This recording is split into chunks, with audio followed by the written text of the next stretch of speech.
I myself was terminated on February 14th of this year at approximately 3:53 p.m. And that date and that time will always live with me because I remember up until the very end, even though my boss had called me earlier in the day and she was on leave and she was like, I think you're still on that list, unfortunately, as a probationary employee.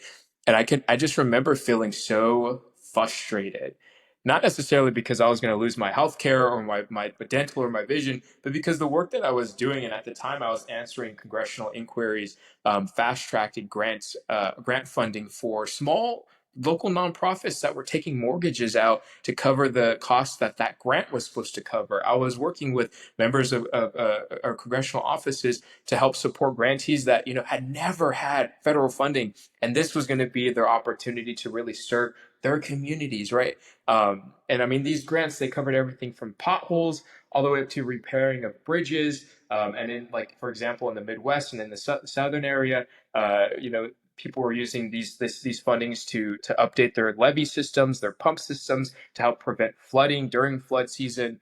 This was impactful work, at all levels. And when I received my email, it was extremely demeaning and dehumanizing because it wasn't personalized. It didn't say, "Hey, Jesus, we are so sorry, but we have to unfortunately terminate."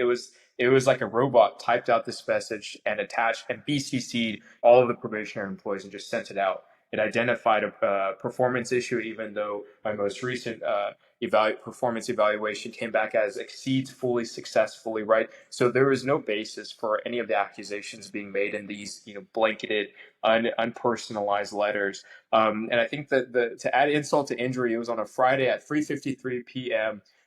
Right before a 3-day weekend, holiday weekend, right? And so I just remember feeling so frustrated because, again, the work that I was doing was not going to continue. And so for the first time in my life, being able to say, this is the American dream. I have worked so hard to get to this place. And now some remote robot created this email that is essentially terminating and stripping me from the opportunity to continue to serve the American people.